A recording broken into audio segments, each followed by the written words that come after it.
So today's meeting, a Marxist history of the Labour Party. Our first speaker is going to be Donny Gluckstein, and he and Charlie have both co-authored this new version of Donny's old book on the Labour Party. Okay, so we'll start with Donny. Actually, it has something to do with it.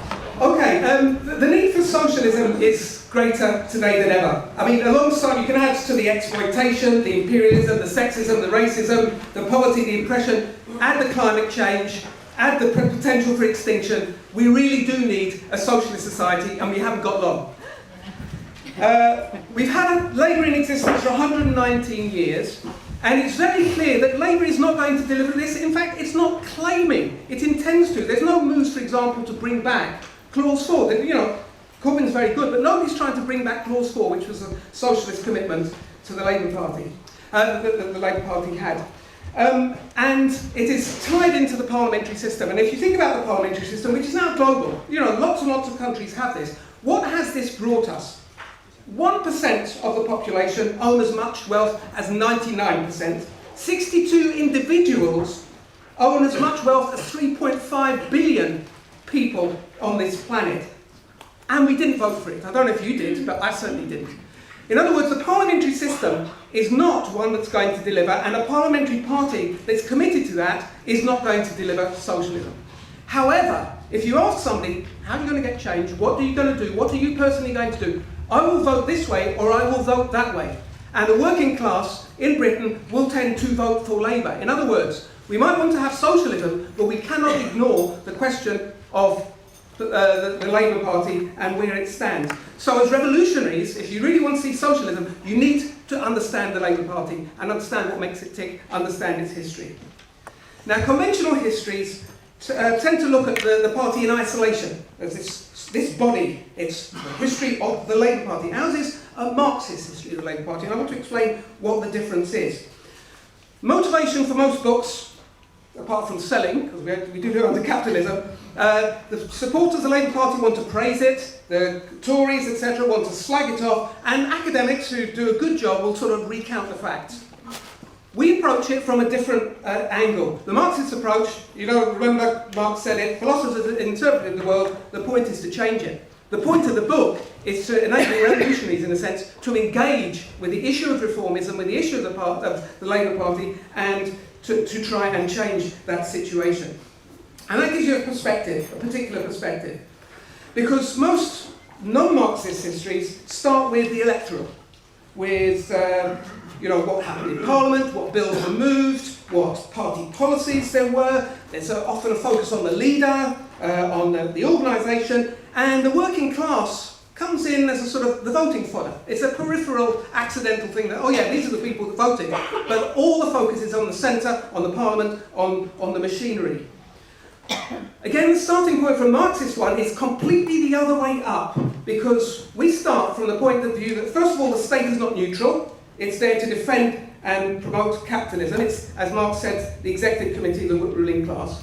And the second thing that Marx said right at the beginning of the Communist Manifesto, the history of the world is the history of class struggle. In other words, you start with the working class. So this book begins with that, begins with the working class itself. So it's a bottom-up approach to the history. And to understand where the Labour Party comes from, you need to understand the two competing ideas that most people have in their heads.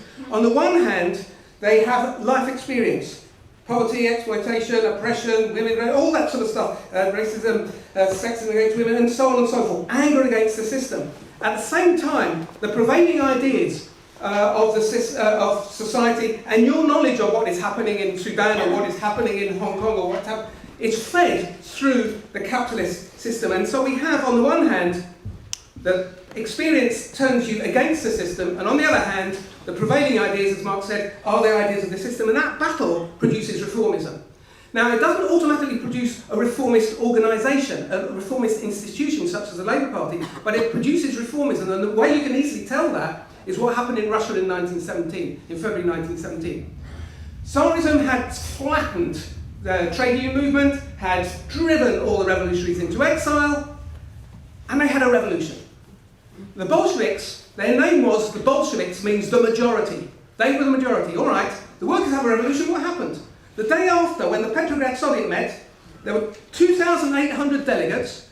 Of them, there were only 65 Bolsheviks. All the rest were reformists. In other words, reformism exists, whether you have the channel for it or not. And that, the Labour Party is not the inevitable channel for reformism, because before the Labour Party was formed, workers voted Liberal. I live in Scotland. Workers vote SNP. The people who used to vote Labour. Labour was absolutely dominant in Scotland. Almost every single MP was Labour. Now they've got one MP, and the rest are SNP. In other words, it's not automatic. So how did the Labour Party manage to grab that constituency, that class support? First of all, we need to think it came from class struggle, not because Keir Hardie was a clever man. It came from class struggle. There was mass strikes in 1889, the new unionism, part of it led by Eleanor Marx with gas workers, and the strike on the docks, and that produced a mass anger against the system. It produced the idea that something could be different, and it took a political form. They set up the ILP, the Independent Labour Party. Not yet the Labour Party, but it was going in that direction. And the minority of unions that represented the unskilled workers backed it. And that was the core of what would become the Labour Party that was set up in 1900. But it was still a minority of the working class.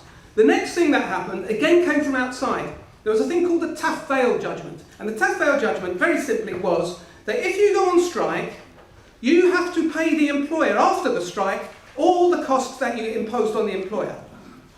That was the judgment. In other words, you could never afford to go on strike because you'd lose the pay and you'd have to pay back what you cost the employer as well. It would have killed trade unionism. And the trade union leadership, the bureaucracy, the full-time officials, had a simple choice. What do? Do you organise a mass movement from below, mass protests, etc., occupations, who knows what? Or do you set up a parliamentary party that can get the law changed back? And of course, they did. They set up the Parliamentary Labour Party, and that's really where Labour as an organisation came from. So it comes always from outside, from the class, from the struggle, from the issues that are being faced at the time. Sometimes it takes you forward, sometimes it actually diverts you into Parliament away from actual struggle. And the next major moment in this is 1917. Labour was not a socialist party. Throughout this period, it was not a socialist party. It was committed to looking after the interests of the working class, but it specifically said, we have no independent policies. We'll pick the best policies from the Tories and Liberals. That was their approach. And when they applied to join the Second International, there was a debate in the Second International, which was the Socialist International. Social democracy, committed Marxists of various sorts, but they were Marxists. They said, can we let these people in? Because they're not actually socialists. They said, well, we'll let them in, they're honorary, we'll let them in, but we know they're not a socialist party. Labour became a socialist party after the Russian Revolution, for a very simple reason. Because people, in particular the guy who became Labour leader, Arthur Henderson, had gone to Russia, he'd seen the revolution, and he realised that there was a potential for that revolution coming to Britain. And he thought, we better do something to make sure it is safely channelled into the parliamentary route. Therefore, we have to adopt socialism as a policy. We can't just say we'll take what's best from the Liberals and the Tories anymore. We actually have to do something to divert the stream into there. And so Labour became a socialist party. On the one hand, it's a tremendous step forward to have a party in the British Parliament saying we are a socialist party, we stand for something different to capitalism, was fantastic. On the other hand, the drawback is that actually they had no intention of doing anything with it. They never did until it was abolished by Blair back in the 1990s. So, that's the Labour Party founded. What form, because I've in a sense explained how the Labour Party was shaped from the outside. But the Labour Party has a role in shaping things back the way. They can shape the way the working class is moving. And I've described it as a cycle. On the one hand, the bosses are on your back, the Tories are in, and the anger grows, aspirations, we want something different, built up. And that leads to Labour getting elected. Fantastic. Hopes rise. We want that. We want to see Corbyn in Parliament soon, in government as soon as possible. And then the government comes along. And because the state is not neutral, because you've got to work within capitalism and so on and so forth, the disappointment, the limitations come in. And more radical parties, not better, but more radical parties than Labour have come across exactly the same thing. Think about what happened to Syriza. Radical, revolutionary in its language, in for a week, complete sellout, and they're very likely to lose the next general election in Greece, because basically they haven't done anything different from what the Tories would have done.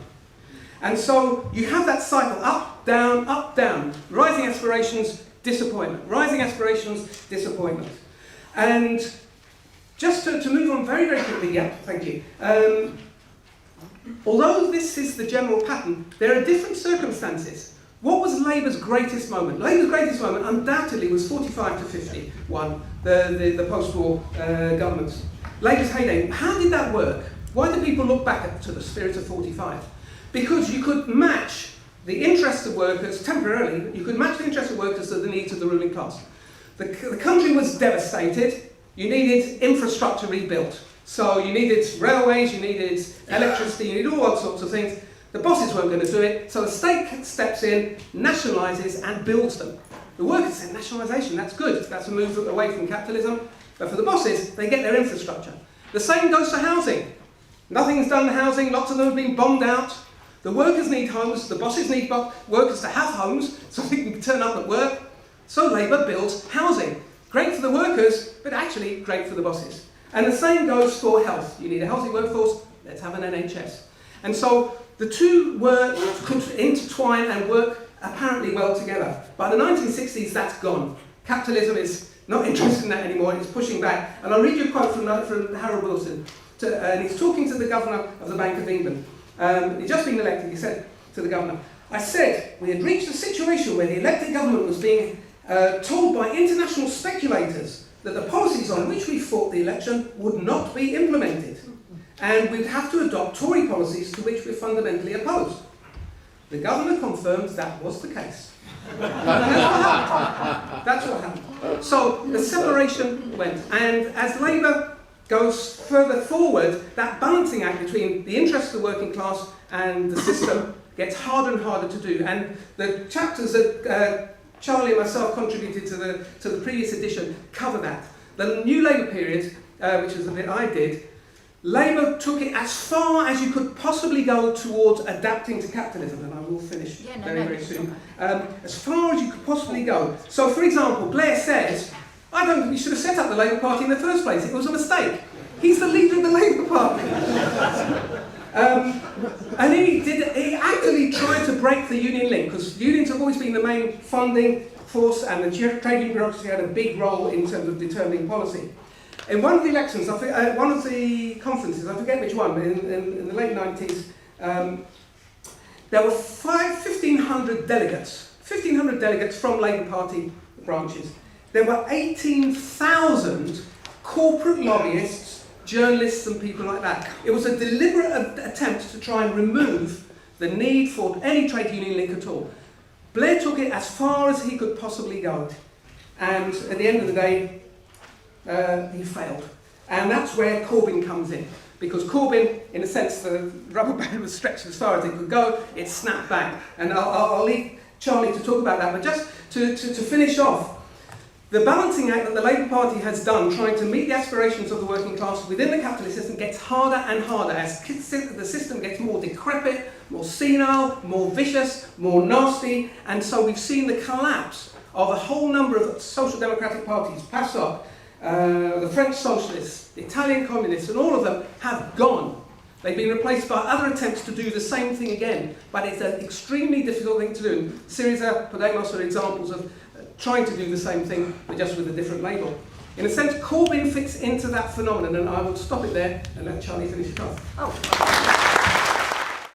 Our next speaker is Charlie Kimber. As Donny mentioned, Charlie's particularly contributed some new chapters to the book, and he's also the Joint National Secretary of the Socialist Workers' Party and the editor of Socialist Worker.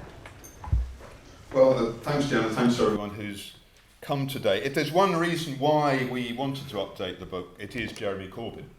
Because for a long time during the years of Blair and Miliband and Gordon Brown, people were slightly ashamed to admit that they were in the Labour Party. Now people are proud quite often to say they're in the Labour Party. Perhaps not the MPs, but most of the ordinary members of the Labour Party are proud to say that they're members of the Labour Party. And I want to look at what Corbyn represents in terms of a continuity and a change from the picture that Donny has set out. First of all, the change. After a very, very right-wing period in the terms of the history of the Labour Party, Corbyn stands as someone who has broken from the cringing compromise with corporations and stands against the policy of austerity light. And that's quite a big change. I'll give you a quote from the book about Ed Miliband. Ed Miliband, when he was asked whether he supported the strikes in 2011. 2011, for those who remember, was a time of a very big strike, so the biggest strike since 1926 in Britain in the November, 2 million people and 750,000 people on strike in the summer of 2011. And Miliband was asked what he thought about this. Here's the New Statesman reporting on it. No matter what question the interviewer asked, Miliband began his answer with, "These strikes are wrong." He doesn't seem to have just learnt his brief, he seems to have swallowed it whole. His first answer is delivered with all the spontaneity of a 6-year-old in a school play. Had he been asked his favourite colour or whether he is enjoying married life, his response would have been, "These strikes are wrong." And clearly Corbyn is very different to that. Many strikes, as long as they're not against the Labour Council, are supported actively by Jeremy Corbyn and John McDonnell. If you think about the question of austerity, just before Corbyn was elected, there was a vote in the House of Commons on a whole series of welfare cuts that were being pushed through. The cuts included a cap on the welfare family limit up to 23,000, abolishing child poverty targets, cuts to child tax credits, cuts to the ESA and cuts to housing benefit for young people. Labour's position was to abstain on that motion in the House of Commons, and 184 Labour MPs did not vote against those cuts in the House of Commons. The only one of the leadership candidates who voted against those cuts was Jeremy Corbyn. And that's undoubtedly important that this shift has occurred. The second thing is that the establishment are worried about Corbyn. There's no doubt at all, if you read the Financial Times at the moment, they cry out that the Tories are completely bloody useless for big business in Britain, and what they would really like is someone like Tony Blair to ride to the rescue for them. And if Tony Blair existed and was the leader of the Labour Party, the Financial Times would be shouting out, "Vote Labour, general election now," at every opportunity. But that's not true what they're doing about Jeremy Corbyn. And if you look through a whole series, I'll go on to this much longer tonight if you want to get the longer version, of generals, leaders of MI5, captains of industry, newspapers and so on, are against what Corbyn is pushing through. It's a change. It's a difference. The third thing is that Corbyn is not a slavish follower of US imperialism, and in some ways I think this is the most important element for that ruling class. And, for example, he stands for Palestinian rights. He has spoken out against nuclear weapons. He has spoken out against NATO.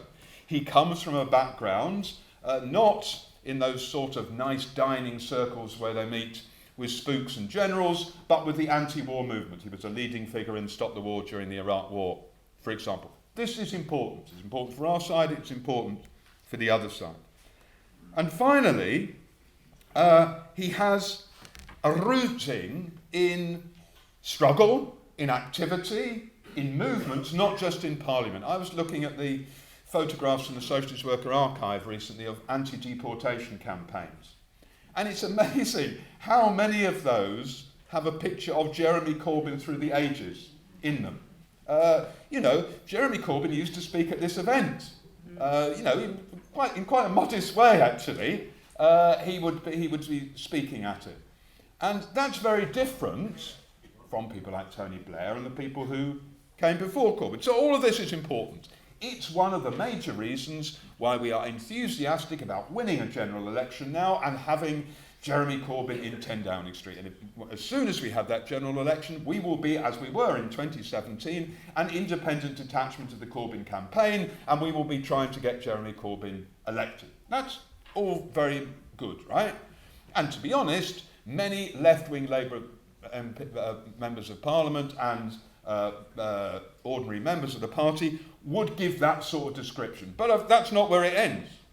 Because you also have to look at the continuity of Corbyn in terms of the tradition which Donny has described. And first of all, let's not overestimate the radicalism of which Corbyn represents.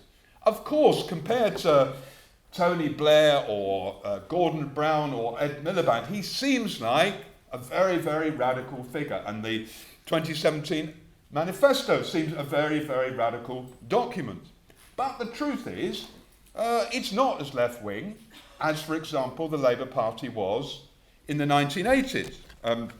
Again, let me turn to this very useful book here. This is the main motion that was put forward at the 1980 conference, moved by a man called David Basnett, who was a very right-wing trade union leader of the very right-wing GMB union. The motion that he pushed through demanded restrictions on the movement of capital, an extension of public ownership combined with industrial democracy throughout society, a big increase in spending, a substantial cut in the spending on armaments, a wealth tax on the rich, a 35-hour week without any loss of pay, and a recognition that Britain's social and economic problems can be resolved only through socialist planning. Now, to be honest, that is well to the left of the 2017 manifesto.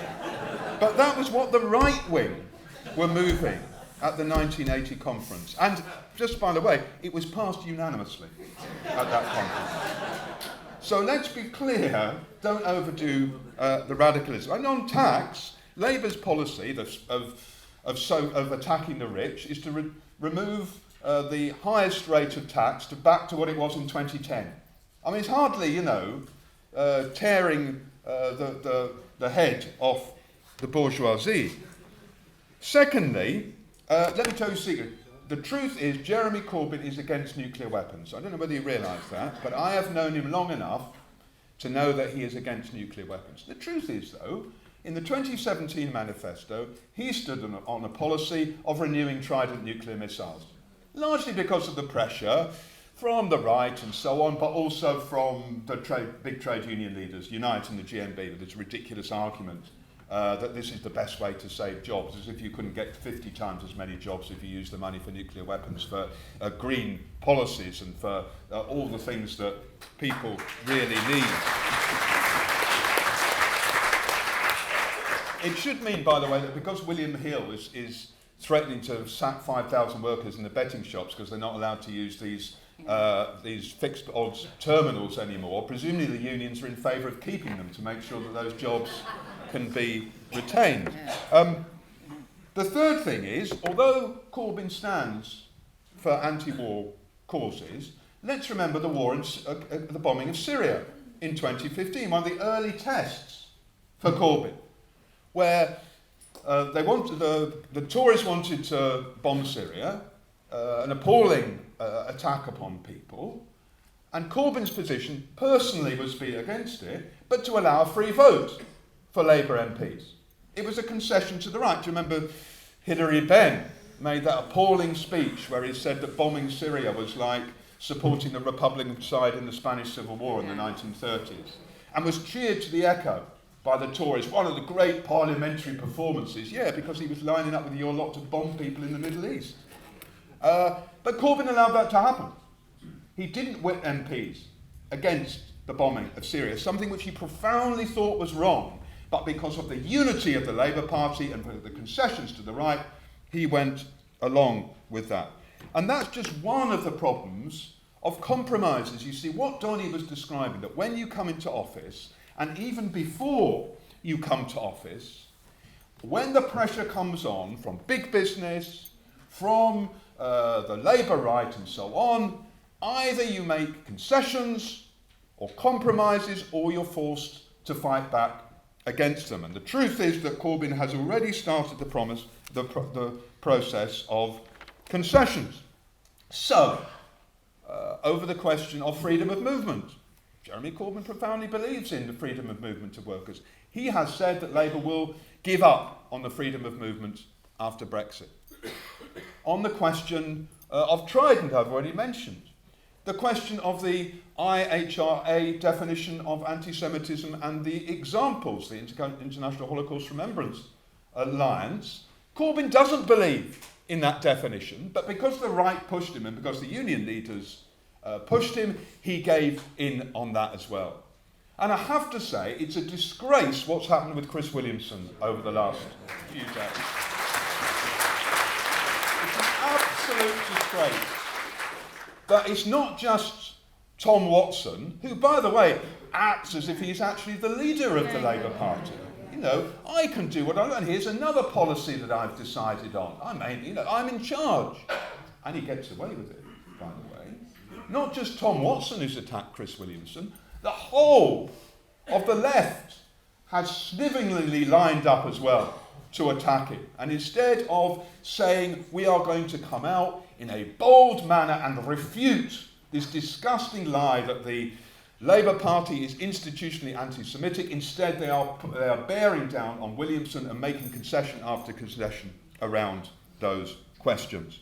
We stand with Chris Williamson around that question, and I hope that other trade unionists and people in the Labour Party will do. And what I want to come from this is that all the contradictions of social democracy that are shown throughout its history are in a slightly different form to that of other leaders, but in the end are pressuring Corbyn as well. And if he gets into office, the pressure will be infinitely greater than it is at the moment. And if the compromises are coming now, then let's think about what it will be like when they get into office. Now, the last 2 minutes, Jan, or perhaps even three, 2.5, is to say this is not a council of despair. It's not to say, I've seen that film before.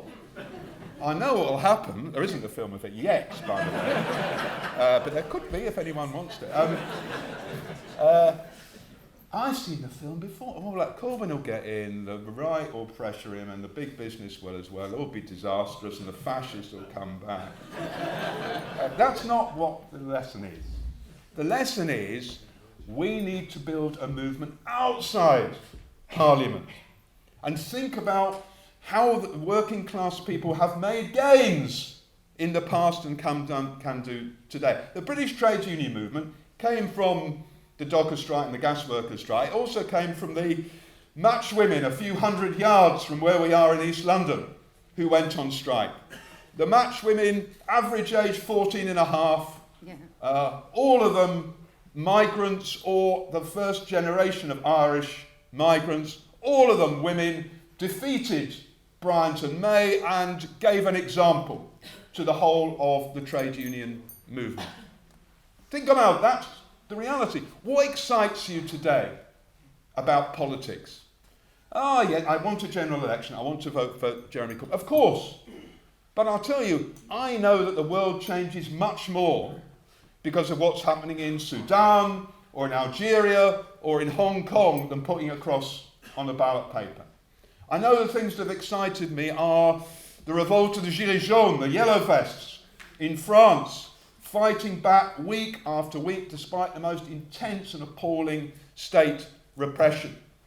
And in Britain today, I'm excited by the struggles against racism, the strikes that happened in Birmingham or Glasgow or elsewhere, and the immense movement around the climate crisis that we want to create. Because I know that if we have only a decade or 15 years to achieve fundamental change, we're not going to get it through voting in someone to Parliament and then sitting back and watch. And the crucial thing now is to build the movement on the streets and the workplaces, which can go beyond the Labour Party. We will defend Corbyn against the right. We will vote for the Labour Party in the next general election. But we need far, far more to achieve the sort of society we want. Thank you.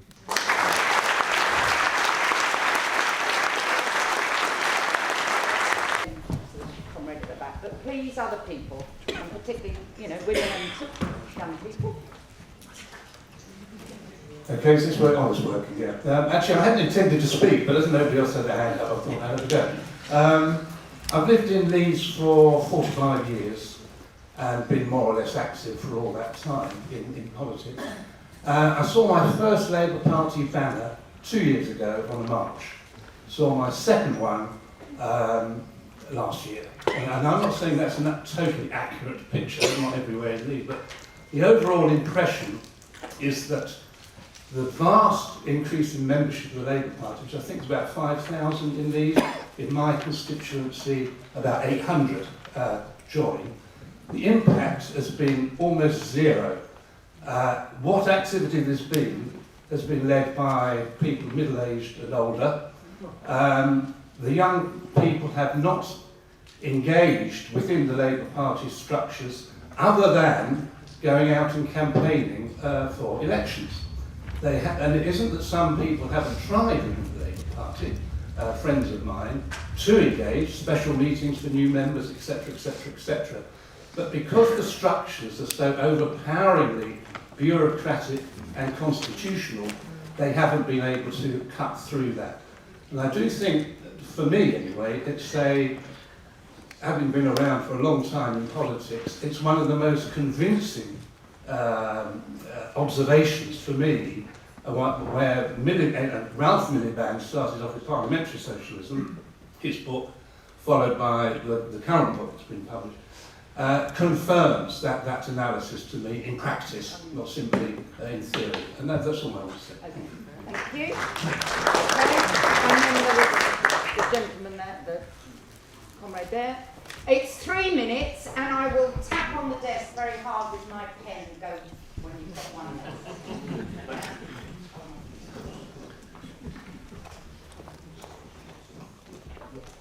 there. Labour seems to absorb political energy. Lots of people come forward and think they want to get involved in politics, and they are perhaps for progressive persuasion, perhaps socialists and all the rest of it, and they join the Labour Party, and then suddenly they get involved in all the bureaucracy within it, and their political charge gets dissipated. And this seems to be one of the functions of the Labour Party, and one of the big disappointments from Corbyn. It hasn't actually been so much Corbyn himself, although Charlie's alluded to his compromises, but those compromises have partly come about because momentum hasn't been there, championing him and his cause and behind him. It's been there because some of the trade union leaders have not been fully supported. And above all, it's been there because it's a parliamentary vehicle, and those parliamentarians in the Labour Party most of them don't want Corbyn as leader. They want a different leader, and they've tried to unseat him in coups and in leadership ballots. They've not been able to do that, and so he's left there, isolated at the top of the party, under enormous pressure. Now under enormous pressure to come out for a Remain, and this is the nature of that organisation. It's something. So it acts as a shock absorber for the injustices of British capitalism, and in a sense, it's a bit of a barrier to getting other left forces. But it's interesting, the experience with sister parties in Europe, where the right of the equivalent of the right of the Labour Party hasn't been able to cut through in any of those countries, and Tom Watson and co haven't ideologically got any place in any direction they want to travel with Labour. They're saying, we want to get rid of Corbyn, but they aren't offering anything other than Blairism light as their model for the future. Just hand it to the young woman behind you. And then yeah, I just wanted to talk about young people in the Labour Party at the moment, which I think are becoming increasingly frustrated with the inactivity of the Labour Party. And I think as well, I even saw with Ed Miliband, with the kind of, he had a bit of popularity amongst young people, the whole Miliband thing. I think he just shows actually that young people are really, really looking for some sort of progressive socialist politics, and they're just not finding it in the Labour Party. And I think that's where the SWP comes to it. A guy in front of me spoke about how the political energy gets dissipated, and I think that's really accurate with what's happening at the moment. And actually, it's up to the SWP to really guide that political activity for young people who want to get involved, and even with the climate strikes, they have happened regardless of the Labour Party, I think, and that's I think it's really promising. So that's all really. Thank you very much. And then the woman in the white blouse. Hi, thanks for the introduction about the history of the Labour Party. Now, I just want to talk about Scotland. Many people in Scotland are drawn towards the SNP because they're painting themselves as radical reformists, I think, in Scotland. In Edinburgh last year, there was a massive demonstration of 100,000 people protesting for an independence referendum for a second time. And just 2 months ago in Glasgow, there was a demonstration of up to around about 60,000 people again gathering to protest. Now, there's an organisation in Scotland called All Under One Banner that brings various groupings together to go to these independence demonstrations. They go to them in different cities and towns every 6 weeks or every month or so. They're still coming up. They're happening all over Scotland. How do we persuade people in Scotland to vote for the Labour Party? They haven't really done that much for Scottish people. They've had no one that I know can remember them doing anything positive. We had Kezia Dugdale as a leader for some time, and she's not really done anything. It's just like a reinforcement of the Labour right. And nobody actually knows any reason about why they should vote for Labour in Scotland. So, I think we need to actually have an independent party that will draw, like the SWP, that will draw SNP and workers to the party to have change, and also the basic universal income that SNP want to introduce, and welfare reform. They want Scotland to have powers for welfare reform. That draws working class people to the SNP, but many people get upset in Scotland if you ask them to vote for the Labour Party.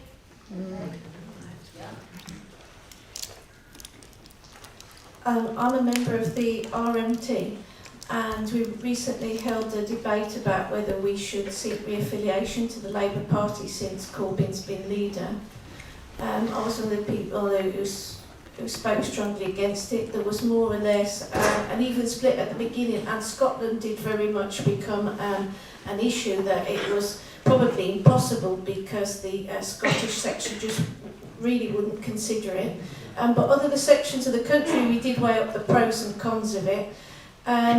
We've always been given our support to the candidates such as very much Corbyn and John McDonnell and all those people we've funded and campaigned for, and we continue to do that. But the argument was that we would be overwhelmed and sucked into the right-wing parliamentary party would be much stronger than any voice that we had, and we decided against it in the end. And I had an argument with a friend of mine at the weekend who's on the Labour Party left, struggling in a local Labour Party which is very right-wing, that how could you do that to us, a left-wing union such as yourselves coming in would make such a big difference to us.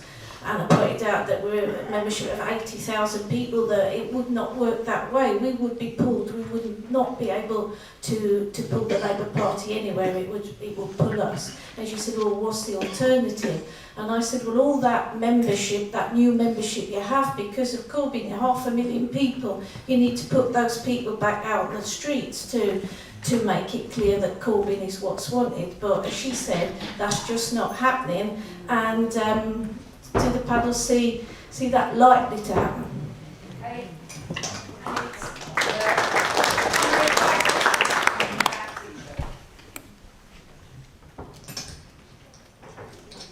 And then the woman with the blonde hair.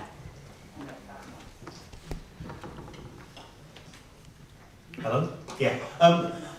I think the problem with the Labour Party is it's almost entirely dominated by electoralism. It's the whole issue is about getting people out to vote. So, for example, in Portsmouth, when we had Donald Trump coming to visit for the D-Day commemorations, after he came to London, he came down to Portsmouth, many of us said we cannot accept this racist scumbag who's a friend of the fascists coming to sort of come to an event where we remember all those who died fighting fascism in the Second World War. So the Labour Party probably has about 500 members or so in Portsmouth. We have considerably less than the Socialist Workers' Party, but we did initiate a united front. We put the call out, we got a big meeting, 30 plus people, including members of the Labour Party, but we built a united front. We put 400 people on the street protesting against Trump's visit on a weekday lunchtime, which I think is quite impressive for despite a lot of attacks in the press and social media saying you're not, you're dishonouring the veterans and the rest of it. And I think that's an example of why the Socialist Workers' Party is focused so much on building the movement and why it's so important that people should, that's the most important thing. For us at the moment, as Charlie said, we need to be a movement rather than electoralism. And even when the Labour Party does campaign, it's usually about electoralism. It's not really about building a mass movement, it's about campaigning in a way to get votes. So votes is always seen as the most important thing, not the movement. And I've got a question really for Charlie. One of the things we come up on our campaigning stalls in town, we say to people, what do you think of Jeremy Corbyn? And so I'm not very keen on him. And then you actually dig a bit deeper and they say, well, he's not strong enough. And it's not because they're from the right, they're actually attacking him from the left. Why isn't he standing up? Why isn't he more powerful? I understand that I see some 100,000 people may have left the Labour Party recently. The demoralisation that the retreats over Trident and Islamophobia, the IRHA definition of anti-Semitism is having an impact. So have we seen peak Corbynism?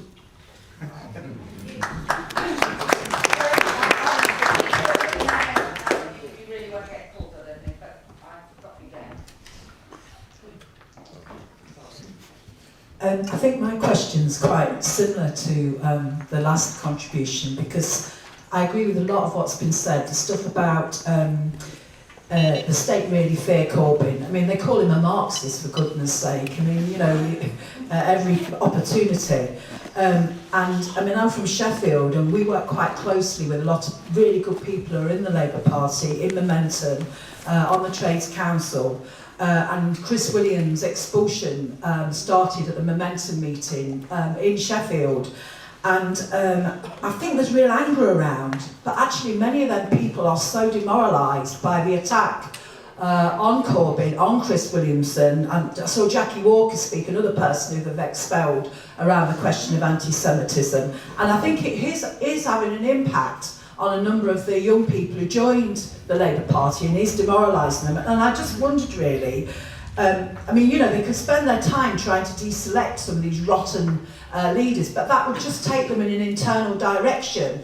And I don't think that's going to break the situation at all, really. I mean, I just think, is the parliamentary Labour Party just too rotten, really, for them to be able to, get a left Labour government elected? It seems to every term they're going to go. And also, should we not be really pushing to build a campaign to defend Chris Williamson, because it's absolutely disgraceful. I mean, Sheffield had a 15,000 strong petition to support Palestine and the Palestinians that was moved and pushed through the council. There is a massive support for the Palestinians, and people do not like the stuff around anti-Semitism that's being pointed at Corbyn. And I just wonder whether or not we should be launching that kind of campaign.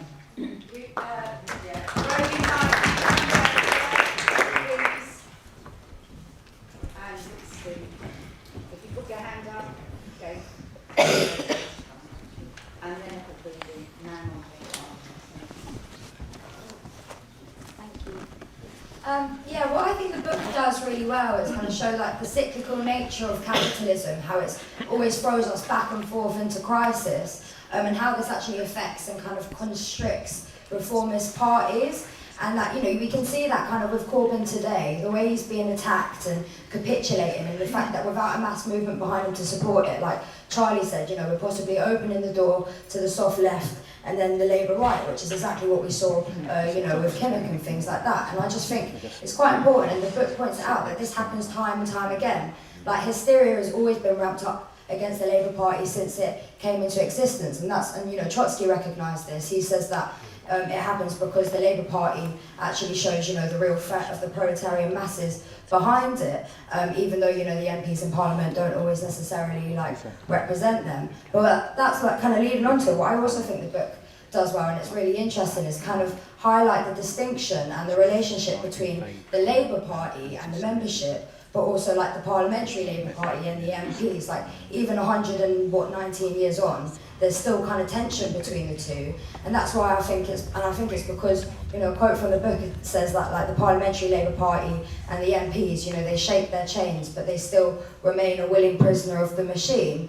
And you can really see this today with Corbyn. I think Corbyn's kind of lost in the middle, trying to appease both the membership and the MPs in his party. And unfortunately, you know, I don't really think he's gonna have to choose a side one day, and hopefully, you know, he sides with the membership. But other than that, I think if he doesn't, I think the Labour Party is going to remain in this kind of stagnant position where we're waiting on Corbyn and they're trying to restrict him. And yeah, I just thought the book did that really well.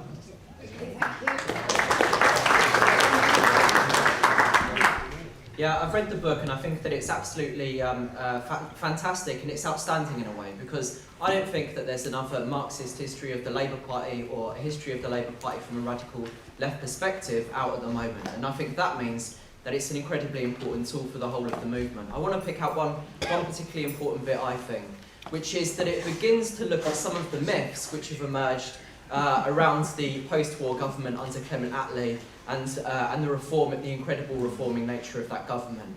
I mean, to say this is not to say that the reforms that it carried out weren't incredibly important. Council housing, the NHS, nationalisation of industry and so on. But actually there was a consensus across the country and across the political parties at that time for those reforms. And many people in the Conservative Party backed for these reforms, and they defended them in the 1950s and the 1960s as well. There were Conservative Party posters in elections in the 1950s which were saying things like, we're building hundreds of thousands of council houses, we're building more houses than the Labour Party, and so on. And it also talks about the weakness of Clement Attlee in terms of imperialism. Clement Attlee is held up as, you know, this great left-wing figure inside of the Labour Party. He's incredibly popular. But actually, he was the Prime Minister who introduced nuclear weapons into Britain, and he carries out an absolutely brutal colonial war in Southeast Asia. Now, I mention this because I think that it's part of a historic weakness of the Labour Party in terms of imperialism, which has shown itself time and time again. And I'm saying that because I think that the current crisis inside of the Labour Party, the crisis over supposed anti-Semitism, the IHRA definition, and Palestine is part of that more general historical tendency. Because the Labour Party is a party which is concentrated on electoralism, concentrated continually on trying to get a majority in Parliament, that means that there's also a tendency to say, what's the thing that unites the working class? Austerity, demands over economic conditions and so forth. And that means that we can afford to suppress and downplay those parts of our policy which actually challenge the brutal foreign policy that's at the heart of the history of the British state. Okay, thank you.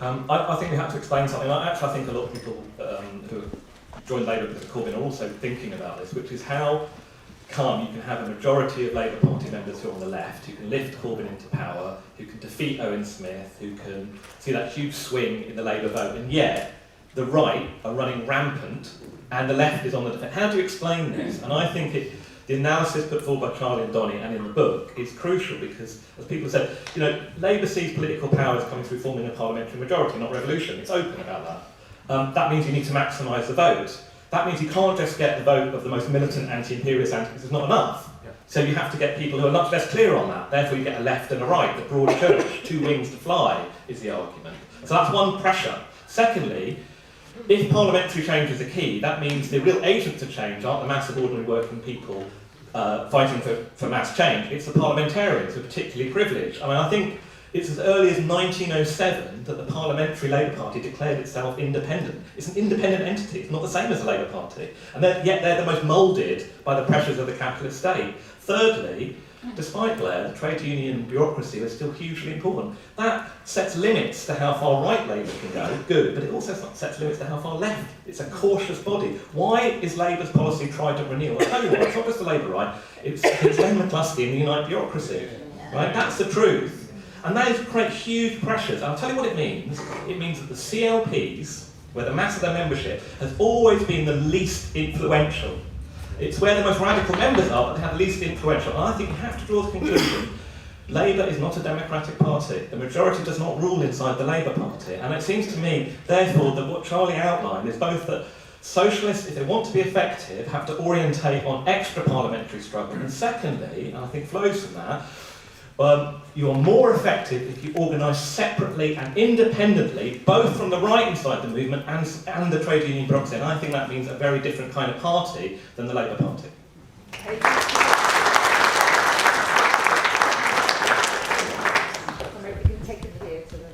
And this will be the last contribution. I'm really sorry, there are 12 people I couldn't call.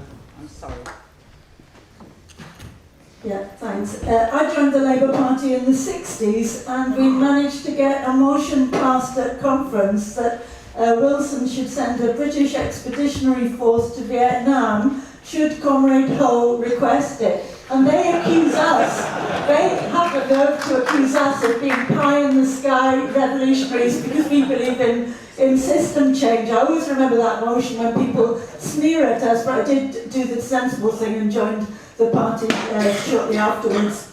And I think the question for us, which has been answered by several of the speakers, is in what way do we relate to the good people that do remain in the Labour Party, and some of the people who we always sold the paper to joined for £3 because of Corbyn. And I think obviously they get very, very little analysis in the Labour Party, so it's important to sell them the paper, to sell them the book.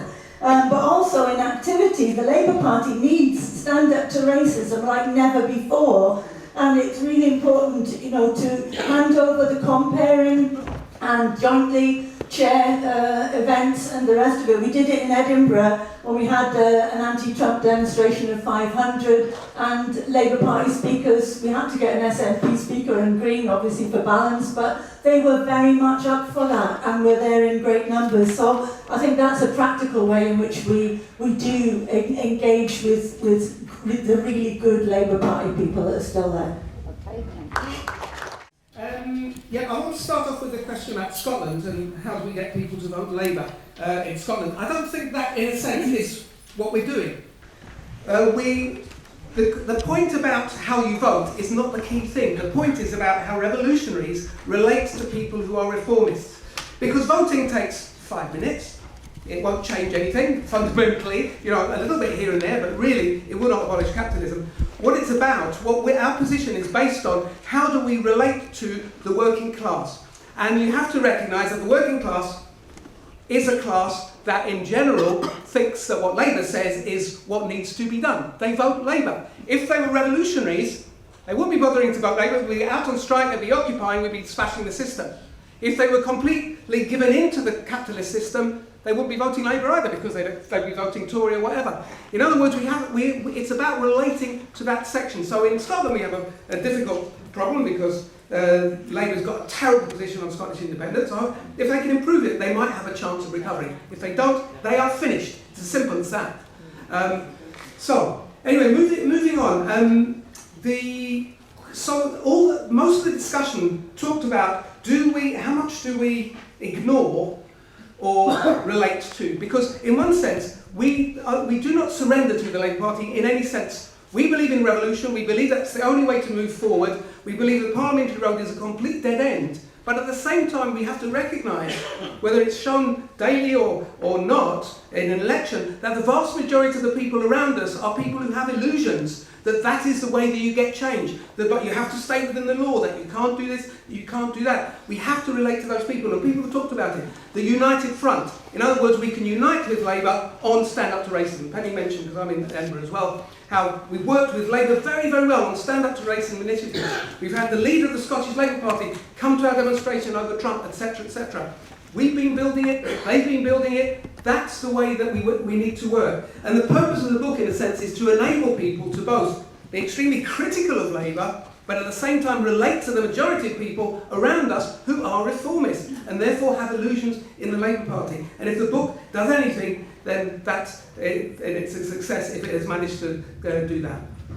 Okay, thanks to everyone who spoke. I'm going to answer one question and perhaps touch on a few others as I'm doing it. Somebody asked, is this peak Corbynism? I certainly think it's the end of a particular phase of Corbynism, and I think the contradictions are working themselves out inside Corbynism, and that's important. Examples. Isn't it extraordinary that it is now 6 months since Theresa May was defeated over the Brexit plan by 230 votes, majority of 230 in the House of Commons, the biggest defeat ever. It's 6 months, and the Labour Party has not called a mass demonstration, a series of meetings, any sort of street activity in the whole of that period of a massive crisis for the Conservative Party, for the British political establishment, and for the ruling class in Britain. Absolutely nothing has been called, and neither have the trade unions. Not even the most base opportunism. Oh, the other side's in trouble. This might be a good time to go for a pay rise. You know, the most base opportunism.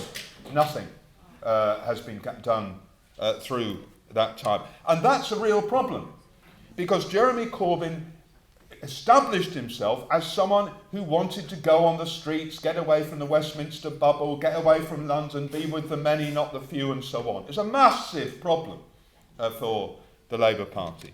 And really that's just a symbol of something that's working itself out, which is, I don't know if you remember, when Corbyn was first elected, the Labour Party used to have a monthly campaign day. They used to put up a pace table and stand in a street. That's all gone. Nobody even talks about that anymore.